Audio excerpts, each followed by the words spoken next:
Chapter 1. Josephine Gray stared out the window of the train. There were only 2 more stops until she reached her destination. Her heart beat faster as she thought about meeting the man she'd come all the way to Montana from Massachusetts to marry.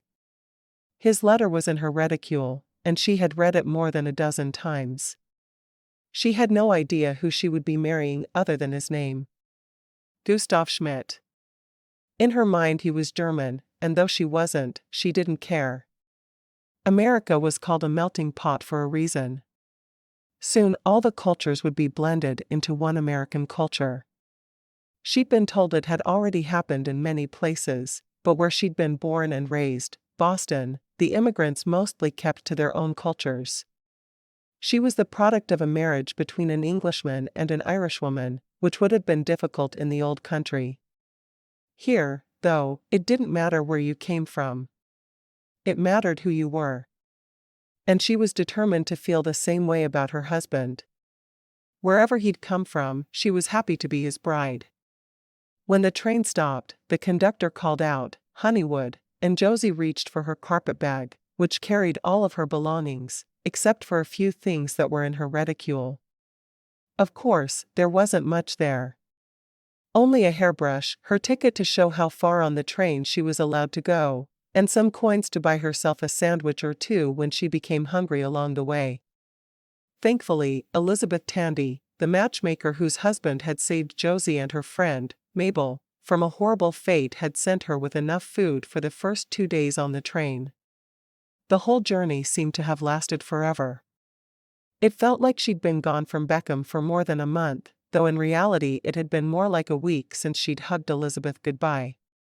Josie was thankful Elizabeth had allowed her to stay as long as she had, more than 3 months, before she'd chosen the man she wanted to marry from the many letters that arrived daily. She'd read many letters from lonely men in the West, and even one from a lonely woman hoping for a mail-order groom. She couldn't help but wonder how that would turn out. All of her earthly possessions in hand, Josie disembarked the train and looked around her for a man who was looking for a woman. For an instant, she thought she found her future husband in a strange blonde man's face, but then she realized that he was looking at someone behind her. She stood alone on the train platform, shivering with cold. It seemed that Montana was even colder than Massachusetts in March. Josie hadn't been aware that such a thing was possible. Finally, 20 minutes after the platform had cleared and Josie had been convinced Gustav wasn't going to come to fetch her, a lone man in a sleigh drove up and stopped in front of her. "You Josephine?" he asked. Josie nodded. "Yes." "You must be Gustav?" "I am." He jumped down and took her bag, giving it an odd look. "No trunk?" She shook her head. "I was a maid in Massachusetts. Everything I own is in that bag." He nodded. "My parents came to America with less." His accent was strong, and she had no doubt she'd been right about his heritage. He was definitely German. "How long has your family been in this country?" she asked. Truthfully, it was none of her business, but she was curious, and as she was about to marry the man, she didn't think the question would be offensive. Not as offensive as the real question she wanted to ask, which was about why he was so late. "Almost 30 years ago," he said. "My oldest brother was born in Prussia, but the rest of us were born here in the United States. I came west over 5 years ago, wanting land I could farm. Instead, I find myself ranching because the climate is better suited to raising cattle than farming." "I see. How many children are in your family?" she asked, wondering if she would be meeting others or if they were all still back east. "There are 8 of us in all, and I'm the 3rd eldest. There are 6 brothers, and then the 2 youngest are girls." He shook his head. "Mother likes to say that she had to have the experience of 6 boys to be able to raise 2 girls." She liked the cadence of his voice, finding herself drawn to it and to him. He was handsome, though that wasn't terribly important to her. It wasn't a bad thing either. "People call me Josie," she said softly. "And I am called Gus." He said his name accentuating the double O sound, making it sound more like Goose than Gus. "How far is your ranch from here?" she asked. It was already late afternoon, and if they were to marry before heading to the ranch, it might be necessary for them to move quickly. "It is an hour's drive. I live halfway between Honeywood and Hollyville. The preacher will meet us at the church in 30 minutes, so we should start in that direction." She nodded, waiting as he handed her up to the seat and picked up the leads. He pointed out a few of the features in the small town, including the hotel and a small restaurant. "You can cook?" he asked. It was the most important thing he was looking for in a wife, and he prayed she hadn't exaggerated her ability in the letter she'd written him claiming she could. She nodded. "I learned from the cook of the matchmaker who gave me your letter," she said softly. "I lived in her home, helping her with her correspondence and learning to cook for a few months before I headed west." "You were a maid, but you didn't cook?" Gus looked at her oddly. It was a very wealthy family. There was a cook and several maids. And a nurse for the children, of course. Josie looked down at her hands, not wanting to share more than she had. There was no reason for him to know how she and the other women who worked with her had been treated by Mr. Nelson. He waited for a moment for more information before he shrugged, driving them straight out of town. "The church is a small one made up of several families in the area where I live, not here in town." "Oh, that's nice. I worried it would be an hour each way to church on Sunday mornings." He shook his head. "No, that would make it too hard to worship. Our church is 30 minutes from my home, but it is so much better than driving the hour." He paused for a moment. "Services are held in German. Do you speak any of my language?" She shook her head. "No, there was no need to learn it where I lived in Massachusetts. Most immigrants there are Irish, though there were a few Germans in my church back east." "Well, then you will need to be learning a new language." "I do not read English, only German." He shrugged. "You will learn." He sounded confident in her ability to learn a language she'd barely ever heard spoken. She couldn't help but hope he was right. Josie took a deep breath and nodded. "Do any of your family live near here?" "One of my brothers, Alfred, came west with me, but the rest of my family are still near the family farm in Pennsylvania." "So, you were born and raised in Pennsylvania?" He nodded. "Ja. It was cold there, but not nearly as cold as Montana." "Alfred's wife is excited to meet you." Josie was thrilled to realize his brother was married. She would have someone she could be friends with right away. "Do Alfred and his wife have children?" she asked. He shook his head. "Neen. Heidi is expecting their first now." "Oh, that's wonderful. I'm excited to get to know her." "Does she have family close?" He shook his head. "Neen. Alfred sent for her after we had the ranch established. They were sweethearts back in Pennsylvania." "You didn't have a sweetheart to send for?" she asked, a little surprised. He was a handsome man, and she'd have thought the two brothers would have similar plans heading west. Of course, it was working out for her that he hadn't had someone to send for. "I did, but she married our brother Carl instead." He shrugged. "I should have known Maria wouldn't be able to stay true." "Why do you say that?" she asked. She was never one to attend dances and dance with just one man. She always wanted to dance with all the men. "Carl can have her." Gus's voice was even as he spoke of the woman, encouraging her that he didn't still have feelings for the girl he'd left behind. Josie wondered if he'd someday say the same things about her. "Did you love her?" Gus laughed. "If I did, I certainly don't now. She and Carl have twin boys. They are happy." "Oh, good." She looked around her as they drove. He'd brought a sleigh instead of a wagon, and it cut through the snow beautifully. "This sleigh is lovely." She ran her hand over the edge, admiring the craftsmanship. My father was a carpenter in Prussia, but when he moved here, he wanted to be a farmer like his father. He taught his sons the craft so we could have a way to make extra money when we needed to. I remember many nights staying up late with him so he could make a cradle or a table. Each piece of furniture meant a little more land. I think it's wonderful that you have a trade to fall back on if you need it. He looked at her for a moment. You do? She nodded. My parents were both servants, and that's what they taught me to be.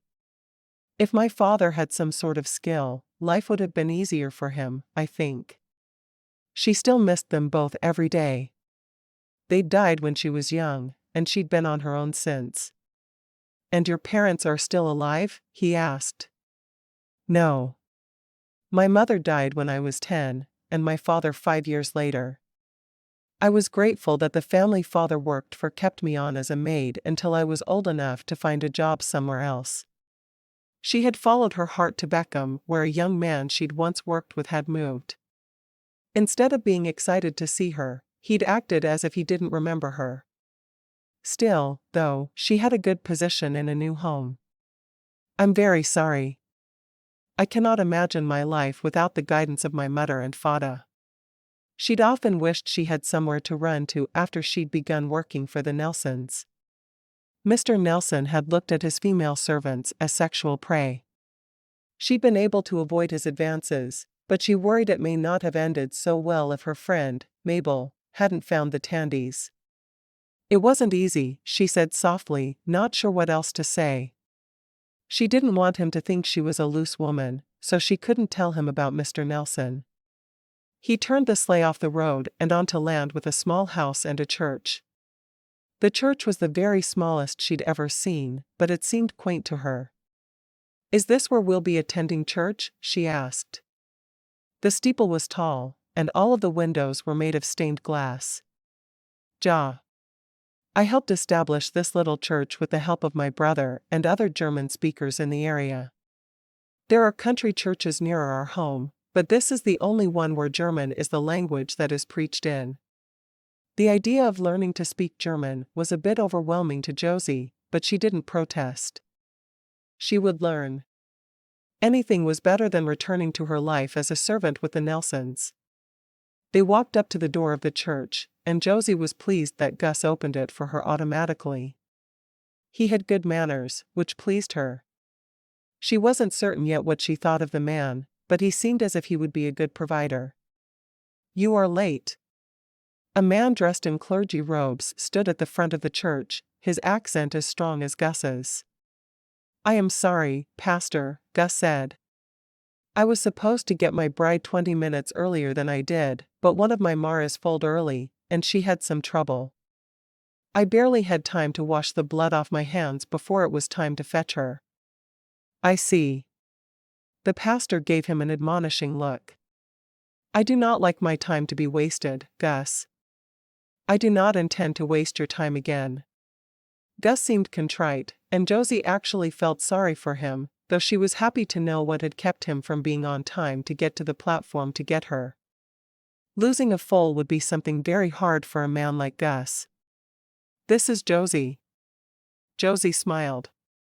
It's nice to meet you, Pastor. The man just nodded.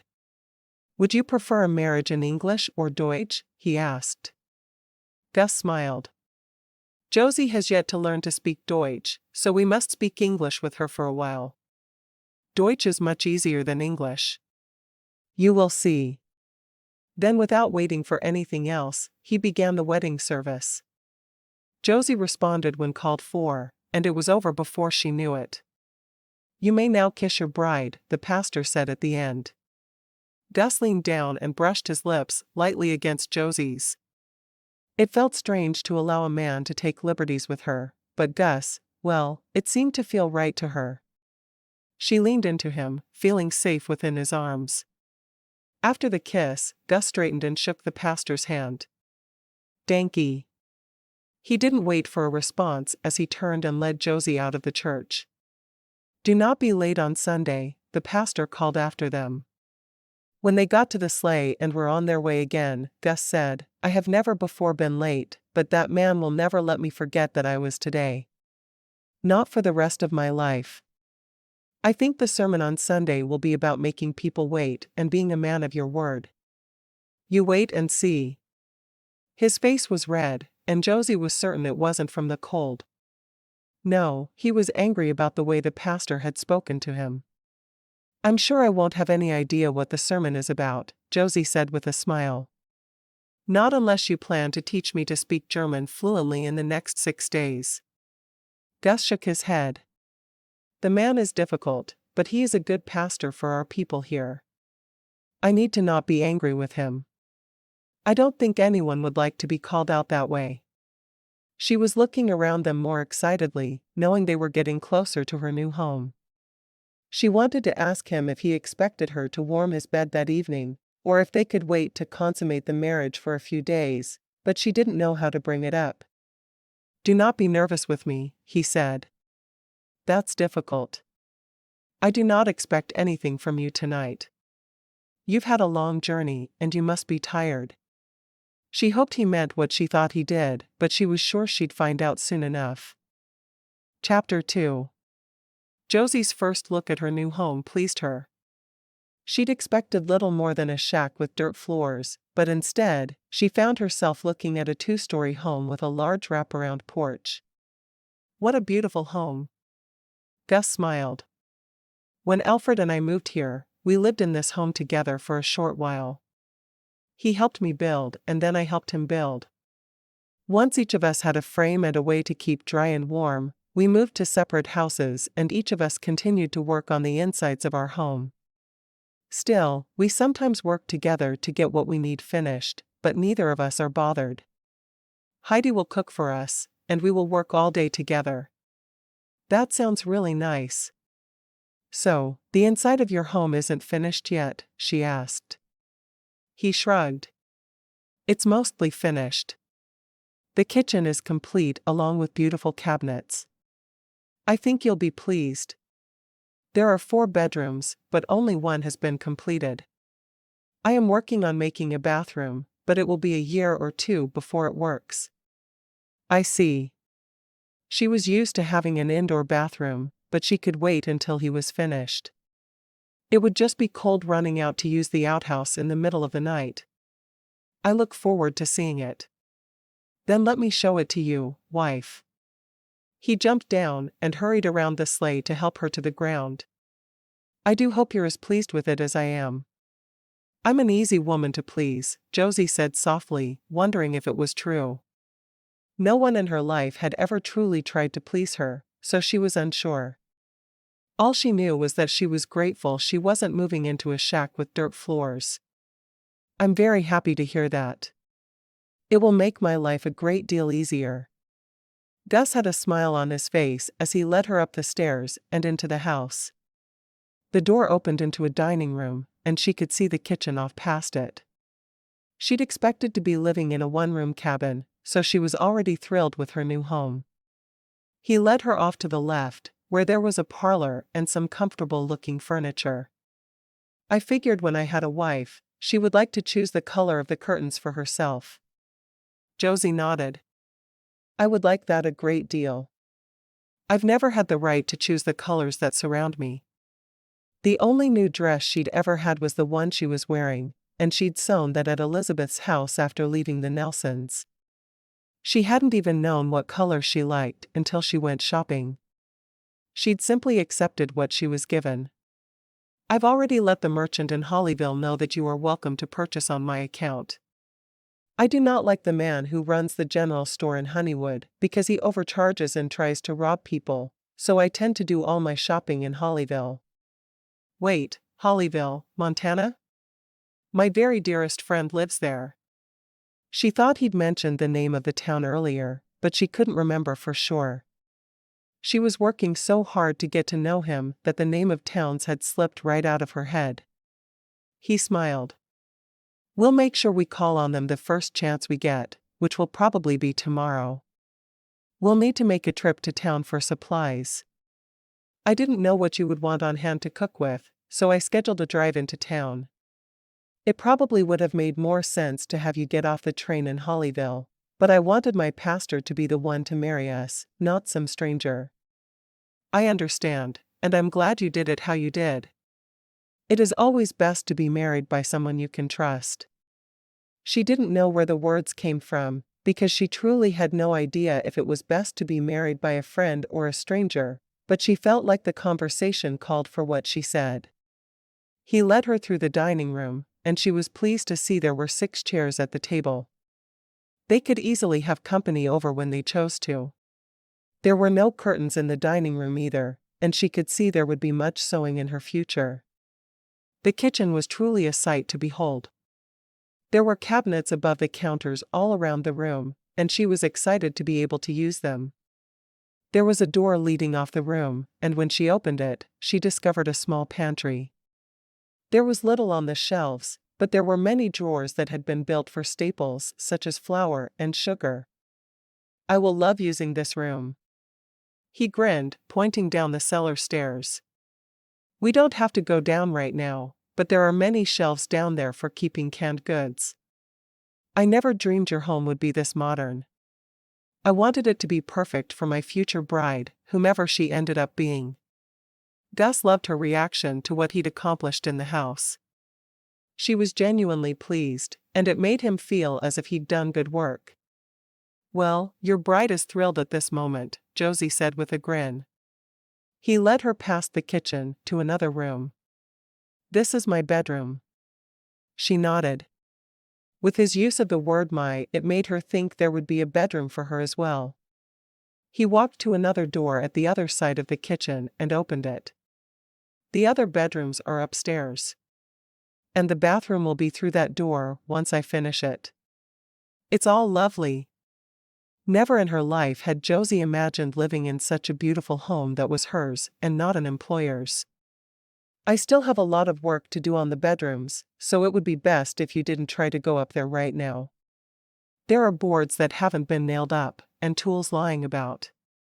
I'd rather you weren't hurt by anything there. That's fine. She looked around once more, thinking about how clean the house was for a bachelor. You are a good housekeeper. He laughed. I'm truly not. I had Heidi come in and clean while I was gone today. She's also bringing supper by, so you don't need to worry about that tonight. Oh, good. Is she a good cook? Now, she was worried again. Perhaps what he'd said about not expecting anything of her had been in reference to cooking and not the marriage bed. He sighed. She's terrible. I have no idea why her mother didn't teach her to cook, but she can barely boil a potato. I always pretend her food is delicious to make my brother's life easier. Josie made a face. My friend in Hollyville was the cook in the house where I worked in Beckham. I wonder if I can get a couple more cooking lessons from her. What is your favorite food? She really wanted to be able to cook things he'd enjoy. Anything that's well cooked. I'm not picky at all. He'd eaten too many of Heidi's meals to even pretend to be a fussy eater. There was a loud knock on the door then, and Josie followed Gus through the kitchen and dining room to the front door. We brought supper. A man who looked a great deal like Gus and a young woman stood there together. The woman was obviously toward the end of her pregnancy, her stomach burgeoning out in front of her. It smells wonderful, Josie lied. The truth was it smelled burnt, and she was not looking forward to forcing herself to eat it. You must be Heidi. I'm Josie. It's good to meet you, Josie, Heidi said, her German accent strong. Good to meet you as well. Let me get plates to set the table. Josie hurried into the kitchen, surprised when Heidi followed her. I will help. I know where everything is. Heidi set the huge pot she was holding down and reached up to open a cabinet that was full of plates. I'm so happy you have finally arrived. Josie nodded. Me too. That train ride was ridiculous. I took that same train here 2 years ago. It seemed to last forever. Heidi took down glasses and walked to the icebox and pulled out a pitcher of tea. Do you like it here? Josie asked. She knew the answer wouldn't really matter because she had nowhere else to go, but she wanted to be around someone who liked her surroundings. Heidi sighed. I love that I can be with Alfred, but it's so lonely here. Alfred works all day and many times all evening, and I'm left at home alone. I have no female friends here. All of the other women at church are much older, and they have no interest in someone who needs to learn to cook better. Josie narrowed her eyes. You don't think you're a good cook? Heidi shook her head. I'm sure Gus has already told you what a terrible cook I am. I am better than I was when I arrived, but not much. My best friend and I met when we both worked for a wealthy family back east. I was a maid, and she was the family cook. She lives in Hollyville now. I'm going to see her tomorrow, and if there's something specific you'd like me to ask her how to cook, I'd be happy to do it.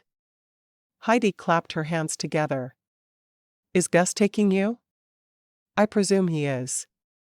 I don't know how to drive a sleigh. I do. Let's leave Gus here, and we will go together. That way I can ask questions as well, and we'll both learn to cook better. Josie smiled and nodded. As long as Gus doesn't mind, I think that's a brilliant idea. I would love to get to know you better. Already she felt as if the woman in front of her would soon be a very good friend. She was glad there was someone near her own age. We will ask him over supper. Heidi carried the plates into the dining room while Josie carried the pitcher and the glasses. Josie went back for the food, which was in a cast iron pot. They all sat together, and then Alfred said a prayer over their meal. It was in German, and Josie said her own prayer in her head. She didn't feel right saying amen to a prayer she couldn't understand. As they all served their plates, Heidi brought up her idea for the next day. Gus, I know you don't like to miss work, and not being able to work 2 days in a row would be difficult for you.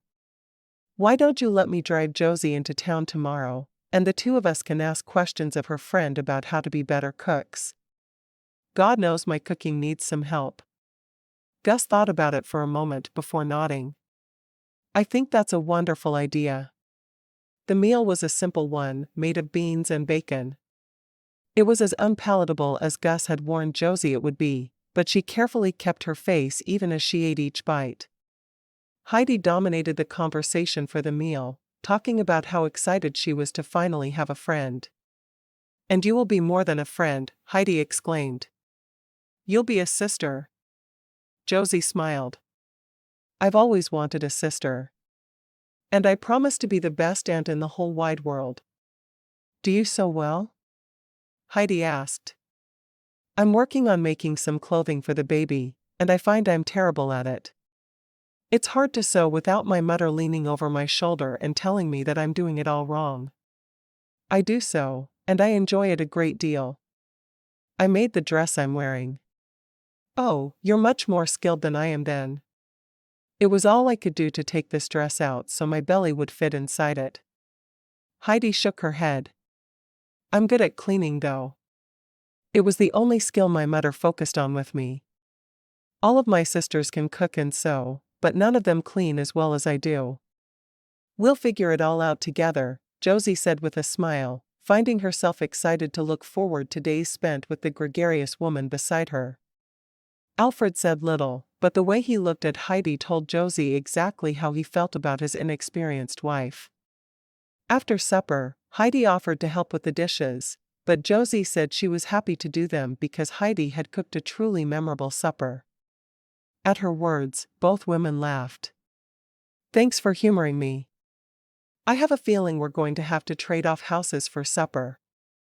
I'm not going to want to be alone with my husband when I could be with my new sister. Josie grinned.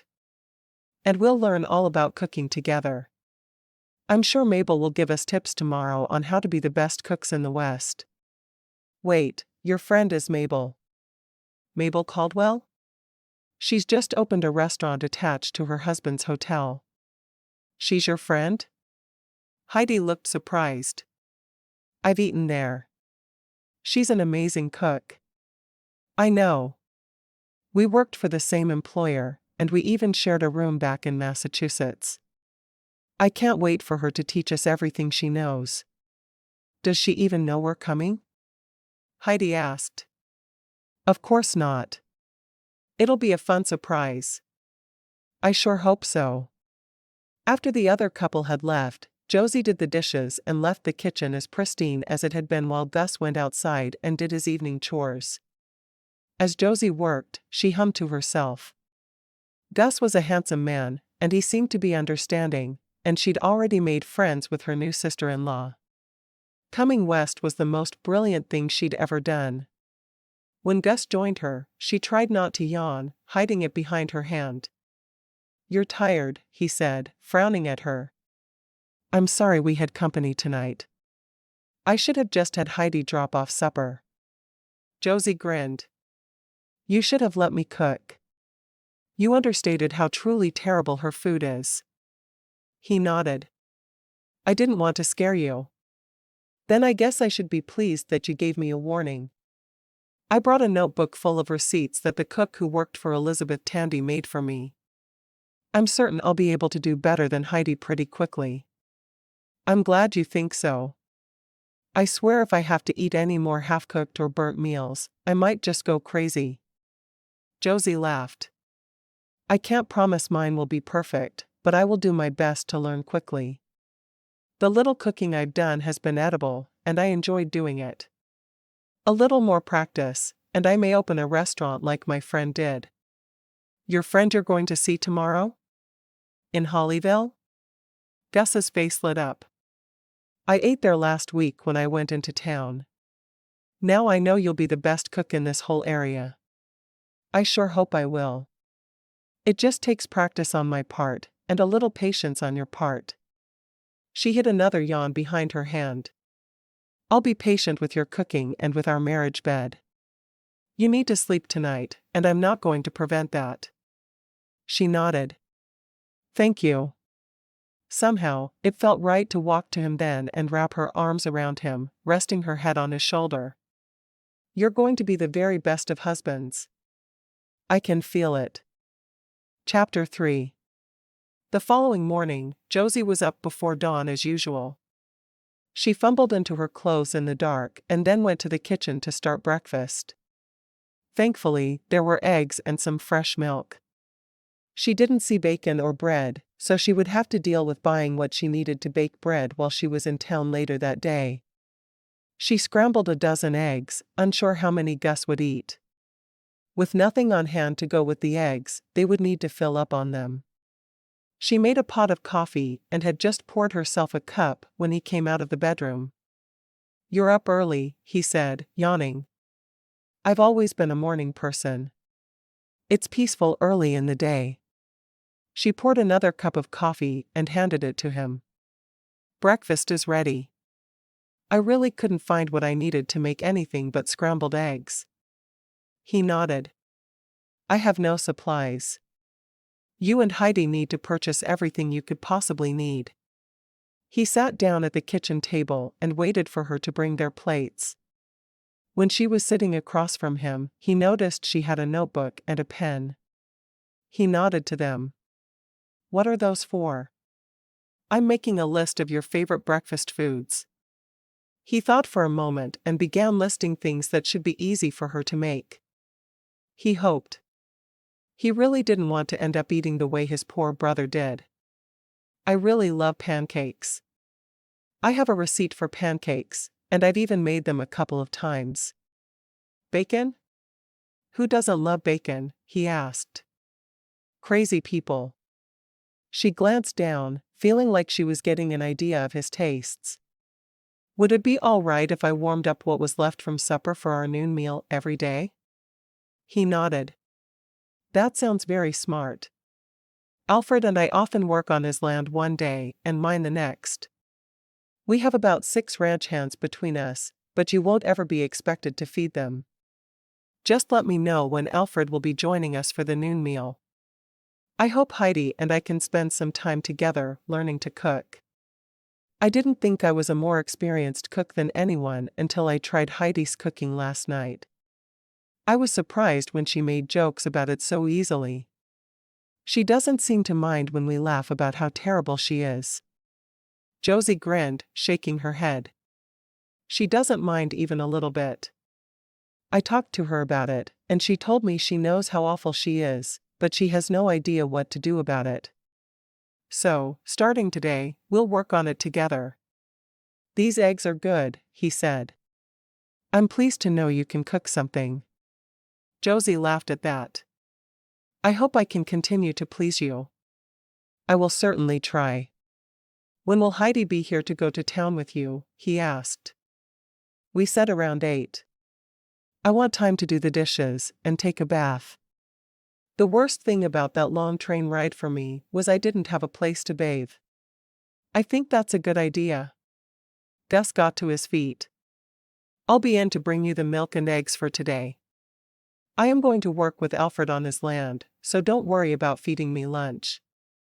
I'm certain Heidi will have left something for us. He thought about promising not to peek at her while she took her bath, but he had no idea of her sense of humor at that point. He didn't want to offend her. And he did want to peek. I won't have time to feed you lunch, but I'll make sure I send something with you every day from now on. I don't want you to have to eat more burnt food. I'm certain your insides have already turned to coal. He grinned. I'm certain you are right. Before he left the house, he pressed a quick kiss to her lips. I'll leave the milk and eggs on the counter for you. As soon as he was gone, Josie began heating water for her bath. It would take some time, but she could work on it while she washed the dishes. Gus had come and gone before she'd heated a sufficient amount of water for her bath. She'd seen a bathtub propped against a wall at the top of the cellar the day before, so she dragged it into the kitchen and filled the tub. She couldn't believe how excited she was for such a mundane task as taking a bath. It had simply been too long. She stripped and lowered herself into the tub, letting out a little sigh of pleasure on her way in. She had another hour before Heidi should be there, and she was going to spend as much of that time in the tub as she could possibly imagine. She'd just finished dressing and putting her freshly washed hair into a bun when Heidi called out to her. Josie, I'm here. Are you ready to go?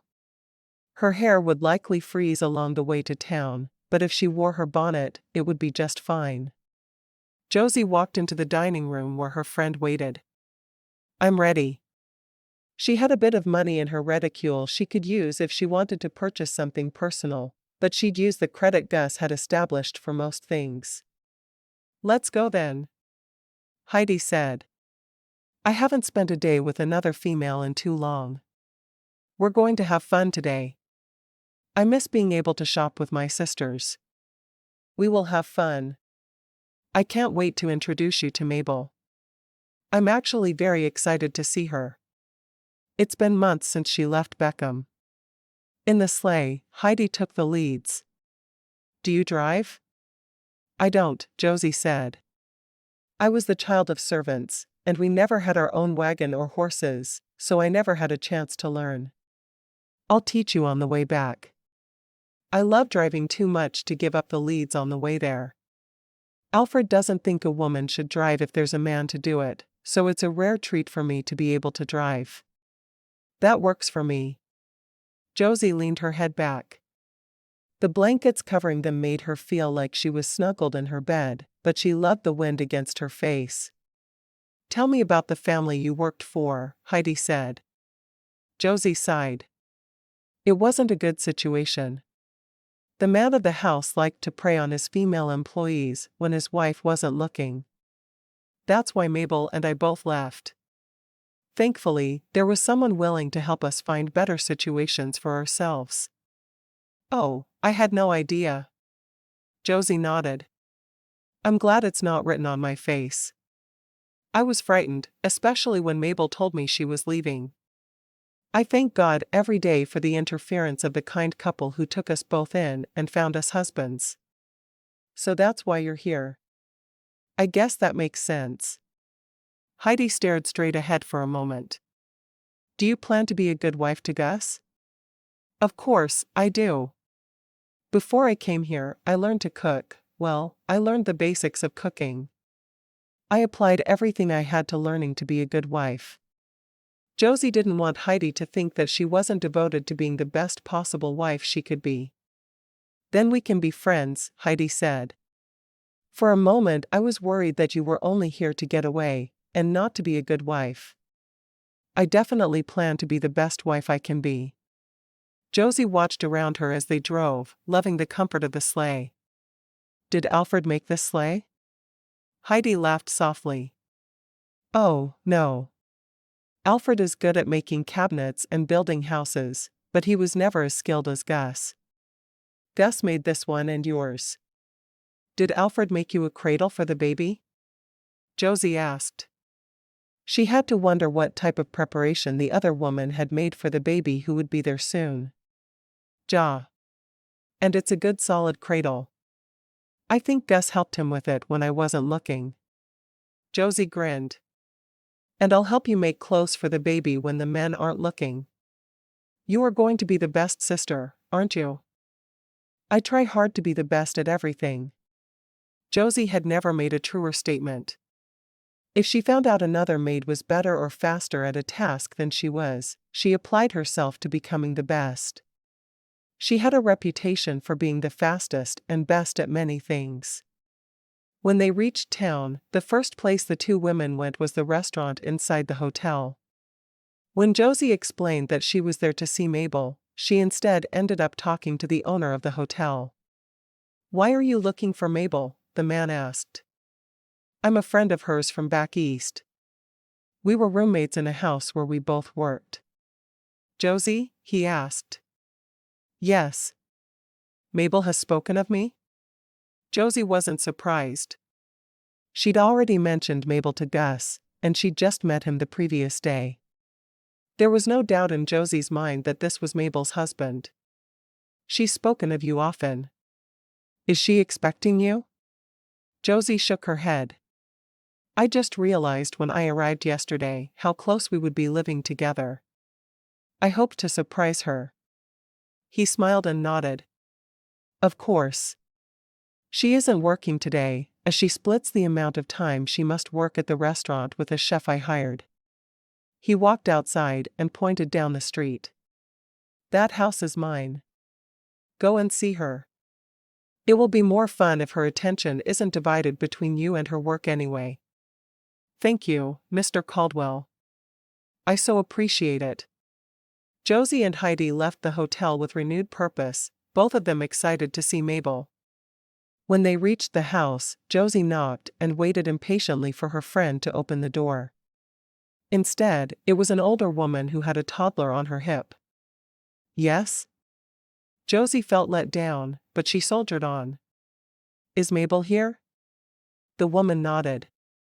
"Yes, of course." "Mabel." Mabel came to the door, wearing an apron which was covered in flour. "Josie?" Mabel immediately began crying as she reached for her friend and hugged her close. "What are you doing here?" Josie smiled, dashing a tear from her own face.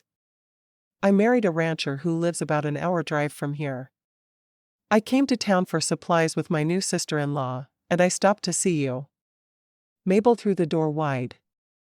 "Do you have some time to visit?" she asked. "I just made scones." "I always have time for your scones," Josie said with a laugh. "I actually want to talk to you about cooking. This is Heidi, by the way." Heidi nodded, her eyes wide. "I've heard so much about your cooking, and I even ate at your restaurant once.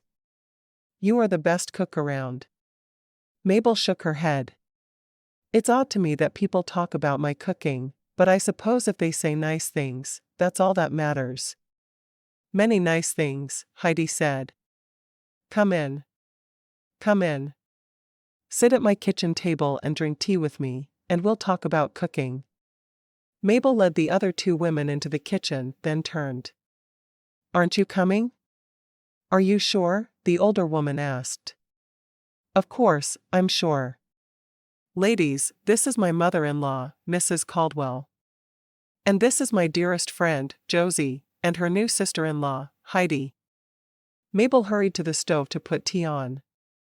"Everything will be ready in just a moment." She took the baby from her mother-in-law. This is my Emma. She's beautiful, Josie said, holding her hands out for the baby, who immediately buried her face in Mabel's shoulder. She's in that stage where she's afraid of everyone she doesn't know well. She started screaming when a woman from church tried to pick her up this past Sunday. Josie smiled and nodded. Okay, we want to ask you as many questions as you have time for about cooking. Elizabeth's cook worked with me as much as she could before I came west, but I know there's lots more you can teach me. Mabel nodded. You know, I'm happy to share everything I know with you. Heidi has been cooking for her husband and mine, but she tends to undercook and burn everything. Josie tried to be kind in the way she described the other woman's cooking. Mrs. Caldwell smiled at Heidi. I can't cook to save my life. I can see I'm going to like you. Heidi grinned. I like you already. As soon as the tea was ready, Mabel filled 4 cups and brought a plate of scones to the table, as well as 5 small plates. Let me go and fetch Ruby. She's been quiet too long, and that usually means she's up to no good. Mabel came back with a girl of around 5. Sit with us and eat scones. My dearest friend is here to say hello. Ruby sat down and took a scone. You can't take my new mama with you. She's mine now. Josie smiled. I won't take her with me, but will you mind if I come and visit her on occasion? I suppose that will be all right. Ruby went back to her scone and ignored the adults around her. Josie grinned at Mabel. All right. Now for my cooking questions. I jotted some down in a notebook to ask, and I plan to take notes on your answers. Mabel laughed. I'm not sure notes are going to help, but I'm happy to help you all I can. When Josie and Heidi left Mabel's home 2 hours later, Josie felt as if they'd learned a lot. I think we can cook now. How about you? I think I can burn things with more skill than I have in the past, Heidi said, her eyes dancing with laughter. We'll burn things together, Josie said, walking toward the sleigh, which they'd parked outside the general store. Now, let's get everything Mabel told me I would need. I can buy things with great enthusiasm. I just have trouble when it comes to taking the ingredients I purchased and mixing them together into something edible. I know just how you feel, Josie said. But we're going to be the best cooks around, well, if we ignore Mabel. Maybe we can simply become the best cooks in our congregation. I think that's a worthy goal for you. I will make my goal making a meal that people don't want to spit out at me across the table. Josie laughed. I think you're quickly becoming one of my very favorite people, Heidi. I so needed a friend, and here you are, laughing at my jokes. My life will never be the same, now that you've come all this way to be my sister. Neither will mine. Chapter 4. Josie enjoyed shopping with Heidi, and they filled the sleigh with purchases of flour, sugar, and saleratus, and so many more things Josie couldn't remember them all. She even purchased fabric for the curtains and wool to make Heidi's baby an Afghan. The merchant seemed pleased to meet Josie when she explained she was Gus's new wife. On their trip home, the women discussed what they would make for supper that evening. I think we should make breakfast foods, Josie suggested. I'm good at making pancakes and bacon, and I can scramble eggs to go with them. What do you think? Heidi shrugged. As long as you're willing to be the one to do the majority of the cooking, I say that's a wonderful idea. Josie wasn't surprised by Heidi's response. The other woman had made it very clear she had no real interest in learning to be a good cook. Adequate was all she wanted from her kitchen skills. Sometimes Josie wished she was content to simply be adequate, but it would never work for her. All right. That's what we'll do. Should we eat at your place or mine?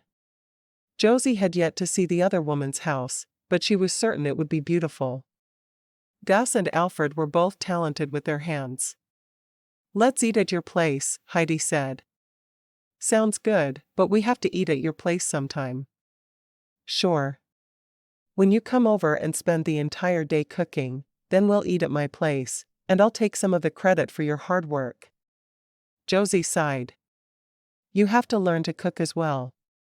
I know I do. But I don't have to like it. They unloaded the supplies at Josie's house, leaving the few things Heidi had purchased. Josie hoped the other woman had a good supply at home already, or she would regret not buying more. Would you like me to go home with you and help you unload everything? That would be really nice, Heidi agreed. I don't mind carrying things in, but I'm not supposed to lift a full flour sack at the moment. The midwife doesn't think expectant mothers should carry anything heavy. Josie smiled and nodded. Then let's go to your house, and I'll help. Heidi's house looked a great deal like Josie's, and it was obvious the craftsmanship was done by the same hands. They carried everything inside, and Heidi brought out some fabric with her. We may have some time to do some sewing. Her eyes pled with Josie to help her. Oh, absolutely. We will work on that today, and I'll start on my curtains tomorrow. I forgot you needed curtains. Heidi made a face. If I was a good wife, I'd make curtains too. One step at a time, Josie said. It seemed strange to her that she was helping a woman who had been married so much longer than she had been, but she didn't mind at all. When they got back to Josie's, Heidi sat down at the kitchen table, while Josie decided where she wanted to keep everything in her pantry and her cellar. She put the meat for supper in the icebox, but most of the meat went downstairs, where it could be kept even colder than in the icebox. When Josie had finished putting everything away, she sat down to join Heidi and looked at what she'd done so far on the baby's clothes. I see where you went wrong here, she said softly, showing the other woman how to take her stitches out and put the pieces back together properly. Heidi took the fabric back and worked at it, while Josie picked up another gown that had been cut out, but not stitched yet. You seem to like cutting things out, Josie said, looking at the different items that had been cut out but not sewed. I'm good at cutting, but not good at sewing. Well, I don't like to cut, so that's your job. Josie threaded a needle and went to work on the gown for the baby, determined to finish one before she needed to make supper. Thankfully, it was a quick, easy project, and she was able to start cooking around 5:30. Gus had told her he was usually home by 6 for supper. When Heidi realized Josie was already done with one of the gowns, she frowned. You're much faster than I am. I've done a lot of sewing and mending over the years. It's part of being a maid. Josie walked to the stove where she'd started a fire hours earlier, and added another piece of coal to it. Now I'm going to whip up the batter for the pancakes, and when it's done, I'll fry the bacon. Heidi slowly got to her feet. The babe is weighing heavy on me today. You just sit, and I'll make supper then. Josie knew her friend was afraid to help cook, but she also knew she must be terribly uncomfortable. They'd done a lot that day already. Do you mind? Heidi asked. Not at all. Josie carefully sliced the bacon before putting several strips in a heated iron skillet. Any idea how many pieces of bacon the men will eat? If it's not burned, they'll probably eat a lot of it. Heidi applied her needle to her work, constantly glancing at the gown Josie had finished. I'll do my best not to burn it. Josie still felt terribly inexperienced, but after talking to Mabel that day, it seemed like being a good cook was something she could do if she kept working at it. When Gus walked in the door 30 minutes later, he took a deep sniff of the air. Bacon. And it's not burnt. Alfred smiled, patting his brother's back. It smells delicious. The two men wandered into the kitchen, and Gus saw that Josie was making pancakes and scrambled eggs, and there was a plate off to the side, heaping with bacon. Breakfast for supper? He asked. Josie nodded. We were out most of the day, so I thought an easy meal would be better. It smells wonderful. I cannot wait to eat it. Gus couldn't believe how excited he was to eat such a simple meal. As long as it was cooked properly, he would have no reason to complain. Well, go do your evening chores, and by the time you come back in, I'll have it all ready to go. Gus smiled. I will do my chores with a smile on my face. Alfred followed Gus out, and Heidi frowned at Josie. They never get that excited over my cooking. Josie looked at Heidi, hoping her friend was joking. I'm sure they'd be a lot more excited about it if they weren't expected to actually eat it. Heidi burst out laughing. That should hurt my feelings, you know. But it doesn't. Josie put yet another pancake on the huge pile she'd already made. I hope the guys are hungry. She had no idea how much to make. Neither man had eaten much the night before, but the food had truly been inedible. This time, it should be good. She took down 4 plates and glasses and carried them into the dining room. There were spots for 2 at the kitchen table, but not for more, so it was easier to eat in the dining room, though it felt formal. The table was set, and milk was poured for each of them by the time the men came back inside. Gus and Alfred quickly took their places at the table, and Heidi waddled in from the other room. It was obvious she was in pain that evening, and Josie wished she knew what to do to help the other woman. Alfred prayed for them, and they all filled their plates, adding butter and syrup. Josie had purchased a ball of butter that day, but she'd noticed a churn, and she would be making her own butter soon enough.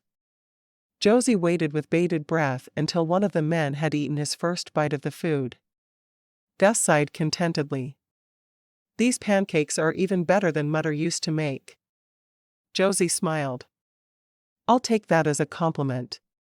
The bacon is fried perfectly, Alfred said. You need to teach Heidi to cook. I'm not sure I'm ready to teach. I'm just learning myself, but I had someone stand over me and teach me the basics, something she never had. Heidi smiled at her. Thank you for defending my cooking. Josie wished the other girl was as determined to improve her cooking as Josie was, but perhaps that would come. She knew the girl was very uncomfortable in her pregnancy, and it may be making her complacent. Either way, Josie was determined to help her get better. After supper, Josie refused Heidi's help with the dishes. I think you've overdone it already today. Go home. I'll take care of the dishes. And I'll come over in the morning tomorrow, and we'll cook together? Heidi asked. Of course. Josie was pleased not to have to be alone all the time. She could tell she and Heidi would be spending more time together than she'd ever dreamed possible. She'd expected to be alone all day every day, and Heidi was making her life inexplicably better than she'd imagined it would be. After the other couple had left, Gus complimented Josie on her cooking once more. When you said you were just learning to cook, I had no idea you could make such wonderful meals already. Josie smiled. I learned for months before I left to come here. Maybe I'm not as much of a novice as I thought I was.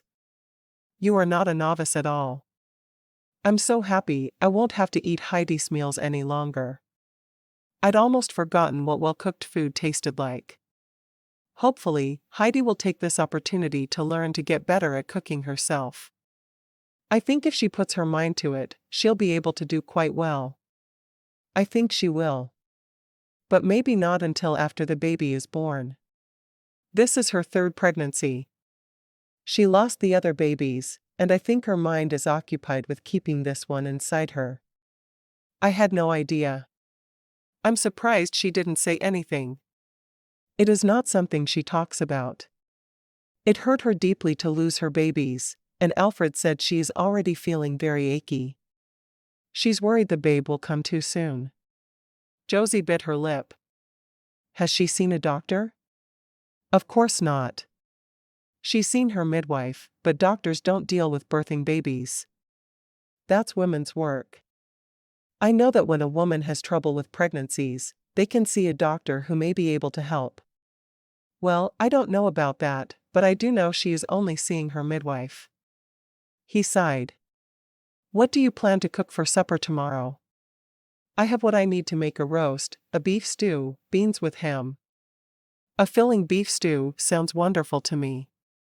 Heidi will come and help? Josie nodded. Today she sat and sewed while I cooked, but she was already feeling exhausted after our trip into town. He nodded. Does it bother you to cook for all four of us when she doesn't feel up to helping? Not at all. We've already become friends, and I'll help her however I can. I made her a baby gown today as well. And I really enjoyed seeing my friend Mabel. She wasn't working today, so she sat with us and answered all of my questions about cooking. It was a nice time. I got to meet two of her new daughters and her mother-in-law. I think that's wonderful. Did you make plans to see one another again? Yes, we did. She asked us to supper 2 weeks from Saturday. Would you like to go? I would love that. We could go into town a little early and purchase supplies if we need more by then. Josie shrugged. I have no idea how quickly we'll go through everything. I bought everything Mabel said we would need, and it's all put away. I do love the way you set up the pantry. I feel like everything I need is there in one place. I'm happy that it pleases you. She put the last dish into the cupboard, and he took her hand, leading her into the parlor. I'm glad you and Heidi are getting along so well. It's important to me. It is to me as well, but Heidi is very easy to like. She's had a hard time making friends in our church. Most of the women there are older and have grandchildren. They don't feel the need to take a young wife under their wing. I can understand that. Oddly enough, I feel like I'm the one teaching Heidi, even though she's been married for years, and I've been married for a day. He laughed. I can understand that. I promise you she isn't quite as distracted all the time when she's not expecting. Is Alfred excited to be a father? She asked. Gus nodded emphatically. We made the cradle for the baby together, and it's all he talks about. He's convinced the baby will be a boy, and he constantly says things like, when my son is old enough, I just smile and nod. I'm certain he'll have a girl simply because he is so convinced it will be a boy. Isn't that the way things go? My papa was convinced I was a boy as well. There wasn't even a girl's name chosen for me. What was your father's name? Joseph. He planned to name a son Joseph, but switched to Josephine when I was a girl instead. Did he ever seem disappointed in you? Josie shook her head emphatically. Never. He made it very clear that I was as precious to him as a son would have been. And your mother had no other children? He asked. He was used to large families. No. She had trouble with me, and she was never able to get pregnant again. Do you want children? He asked. I do. I want at least 2 or 3. More if God blesses me. I would like several children. Just like my mother had. I won't say no to that, Josie said with a smile. I love children, though I haven't had a lot of experience with them.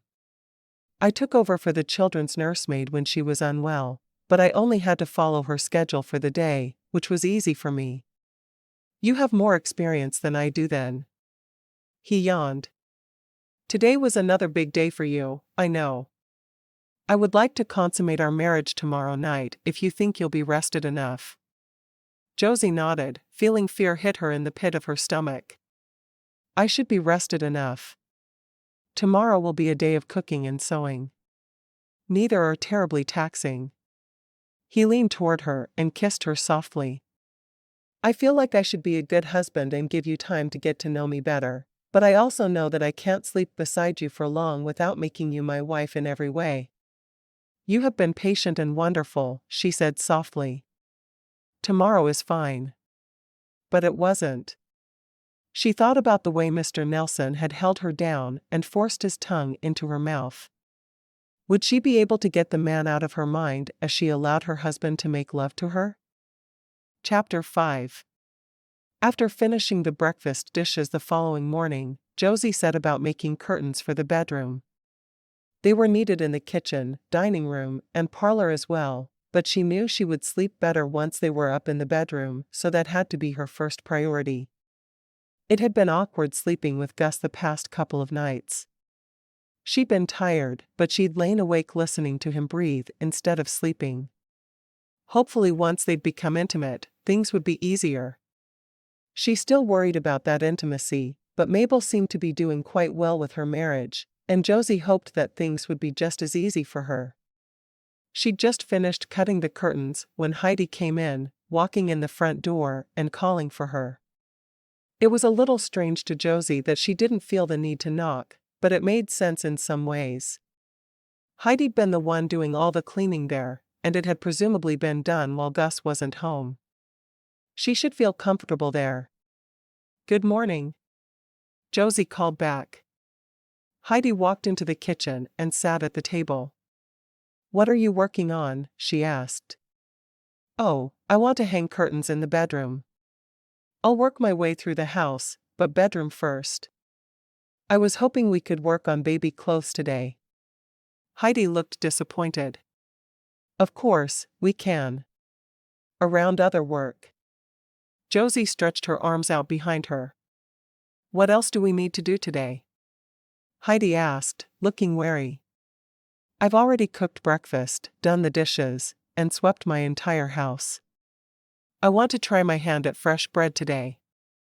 I've helped bake it, but I've never done it myself. And Gus asked me to make a beef stew for supper tonight. According to Mabel, the secret of a good stew is to let it cook for hours. I'll start that right after lunch." Heidi nodded. "And what are we having for lunch?" "I thought I'd make something simple like biscuits with a sausage gravy. The men will find it filling." "That sounds good. I'm not sure I can eat sausage though. My stomach is protesting everything. Do you have jam I could put on my biscuits instead?" "I do. I have raspberry jam. It's store-bought, so I'm sure it will be good." "Sounds wonderful. Or honey." "Is there honey?" Heidi's eyes lit up when she mentioned honey. "There is honey as well. You can decide when it's time. I'll put both on the table." Josie stood up. "How are you feeling today?"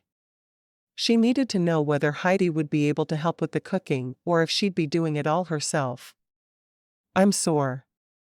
The drive into town yesterday was too much for me. I'm not sick, so I don't know why this pregnancy has been so hard on me." "I'll bake the bread myself then," Josie said. "Do you want to watch, or just continue to sew?" "I'll just sew.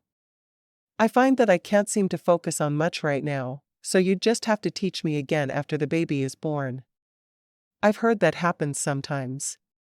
"Have you thought about seeing a doctor?" Heidi shook her head. "The only doctor around is a man, and Alfred wouldn't hear of it.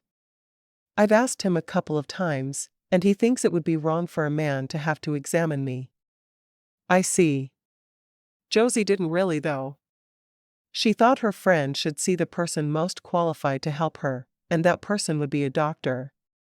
"I don't agree with him, but I can't go against my husband's wishes." Josie set her book of receipts on the table and flipped through until she found the one for bread. "I'm just going to make a simple white bread today. And biscuits, of course." "That sounds good to me.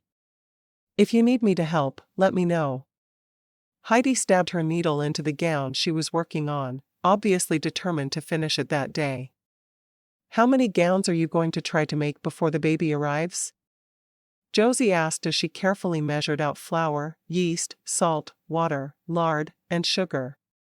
She was determined to follow the directions exactly so her first attempt at bread making would be a success. "I think 7 or 8. I'll be doing laundry more often because of the diapers, so that should be enough, don't you think?" "I do think so. And I'll come over and help out with the baby for the first week or 2. Heidi sighed. "I was worried about that." "Thank you." Josie stood at the counter kneading the bread while Heidi continued sewing. "I think we could have half the gowns you want finished by the end of the day, don't you?" "You mean I can finish this one, and you can do 2 more along with the other things you need to do?" Heidi asked. That was exactly what Josie meant, but she didn't say it. "You didn't learn to sew as a girl like I did. I'm fast because of experience. You just seem so capable, Heidi said. I've never learned things quickly like you do, and you just walk in and start working on something and it comes together. I wish I was more like you. Don't, Josie said softly. You have a husband who loves you, and a baby on the way. I'm good at household chores, yes, but I've worked as a maid since I was 15 years old. Heidi frowned. How old are you now? 22. You? 24. I should be much better at cooking and sewing than I am. But you keep a very clean house, Josie said. When I arrived here, it was the first thought that came to my mind. The house was exceptionally clean for a bachelor. I guess I am good at something, Heidi said. She sighed, put down her sewing, and rested a hand on her baby. He's kicking up a storm today. It always makes me happy when he kicks, because then I know he's all right. It would be hard not knowing, Josie agreed. She wondered what a baby's kicks felt like, but she didn't feel like she had the right to ask. Not yet anyway. It really is, Heidi said. She stood up and got herself a glass and poured milk into it. It seems I want to drink milk with every meal. Are you hungry? Josie asked. It's still a couple of hours until the noon meal. A little, but not so hungry, I can't wait. What did you have for breakfast this morning? I made some toast and put a little jam on it. What did Alfred have? Josie worried the man wasn't getting enough to eat with as hard as he worked. He said he wasn't hungry, and he was going to wait until lunchtime to eat. Heidi grinned. Which means, he'd rather go hungry for a few hours than try to choke down whatever I make.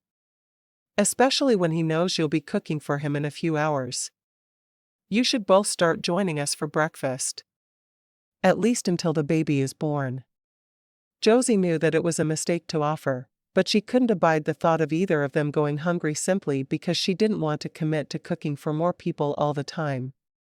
Heidi bit her lip. Would you mind? Josie shook her head. I mean, I probably wouldn't want to do it forever, but I could until the baby was born and then I'd start teaching you to cook for yourself. That would help us out a lot if you really don't mind. I really don't mind. Josie hoped Gus wouldn't mind, but she was certain he'd be willing to help. Heidi had fed him, however poorly, for 2 years. He was sure to be willing to help her in return. Josie put the dough into a large bowl and covered it with a towel as she'd been taught. She washed her hands and sat down to begin stitching one of the gowns for the baby, planning to hurry with it, because she needed to begin preparations for the noon meal in an hour. Heidi watched Josie's fingers fly over the chore. You make me feel utterly useless. Josie shook her head. Don't. I'm happy to help, and will have you sewing as quickly as I do in no time. Josie had always enjoyed sewing and had even considered making ladies' dresses as a career, but she had never had the funds to make it happen. When we finish the gowns, I'm going to have you help me with curtains. And I'll teach you to sew the way my mother taught me. I'd like that.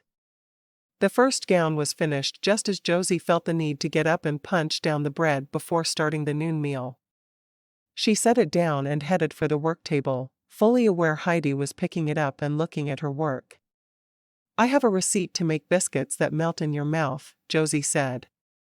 I do hope the men will be happy with the simple meal for lunch. The stew for supper will be a great deal more filling for them. I think the men will be thrilled to eat anything that is cooked well, Heidi said. Neither of them is picky. Good. Josie finished with the bread and moved on to the biscuits. She made the dough and pinched off a bit for each biscuit, putting them all on a pan. She popped them into the oven, and then started browning the sausage they'd purchased on their trip the day before. The smell of the sausage soon filled the air, and Heidi moaned softly. I was right. There's no way I could eat that today. Josie turned to see her friend looking a bit green. Do you need me to fetch you a bucket? No, I'll manage. I can run for the outhouse if I need to. Heidi set her sewing down and rested her head on her arms on the table. If I'd known the smell would make you so ill, I would have made something else. I didn't know it would be this bad. Just keep going. The men will be in soon. I can have butter and honey on my biscuits and be happy. Josie nodded, finishing the sausage and adding a bit of flour to start the gravy. Is there anything I can do to help you? Would you mind if I got some crackers from your pantry? Gus has always kept them around. Please do. I'd get them myself, but I'm afraid to walk away from the stove. Heidi laughed. Perhaps that's why I burn everything. I always walk away from the stove. Maybe. Josie added a splash of milk and mixed everything through, and then a little more. She added a bit of pepper and salt and smiled as she poured a bit of gravy into the frying pan from her spoon. It's perfect. Good. Heidi returned with the crackers and sat down, eating one of them. Do you want me to set the table? Josie shook her head. I want you to sit there and eat your crackers. I just need to get the biscuits from the oven, and then I'll set the table. I sure hope the men like this. She was worried now. She'd planned to make the meal all day, and suddenly she was unsure of herself. It had turned out perfectly, but still, if the men didn't like it, what difference did it make that it was perfect? They will. Stop your worrying. Josie had just finished setting the table when the men walked in, both of them shaking a little from the cold. Are you all right? She asked Gus, hurrying to him and rubbing his arms to warm him as soon as he removed his coat. He nodded. I'm fine. The temperature dropped at least 10 degrees in the past hour, and it's freezing out there, but we got a lot done in preparation. I think there's a blizzard coming our way. Will you be able to work in the blizzard? She asked. He shook his head. I'll tie a rope between the house and the barn so I can take care of the horses and milk the cows. I move the chickens in with them when the weather is bad, so I can collect eggs, but I won't be able to work on the ranch as I usually do. I see. But it'll be all right? Josie had no idea what happened if a rancher didn't do his normal work. She'd always lived in the city. It'll be fine. He smiled. Thanks for worrying about me. He kissed her forehead. Something smells delicious. I made biscuits with sausage gravy for our meal. I hope that's all right. She bit her lip as she waited for his response. As long as you made plenty of it, I'm sure we'll be happy. Josie put the jam and the honey on the table for Heidi, and then she took her seat. Heidi isn't feeling well enough to eat the sausage gravy, so she's going to have jam or honey on her biscuits. Thanks for helping her out. She helped you before I ever arrived here, so it's my turn to help her. It's my way of saying thank you. He covered her hand with his. I think I chose a good wife. I hope you did. The other couple came in from the kitchen then, joining them. This looks like a feast, Alfred said. Heidi sat down near the honey and jam, reaching for a biscuit. She's making bread too. I feel so inadequate all of a sudden, but I am happy at the same time, because I can eat food meant for humans and not for hogs. Alfred smiled at her adoringly. You'll learn. You just have to finish growing a little person first. Josie nodded. I'm not growing a person. I'm just learning to cook. My job is much easier than yours. Gus nodded. Let us pray. After the prayer, the men each grabbed 3 biscuits and spread the gravy over them heavily. Alfred was the first to comment, but not until he'd taken several large bites. This is just what these 2 starving men need. I'm glad you like it, Josie said, grinning. She felt like she was truly accomplishing things she hadn't been sure she could do. Cooking was easier with every meal, and she was starting to enjoy it.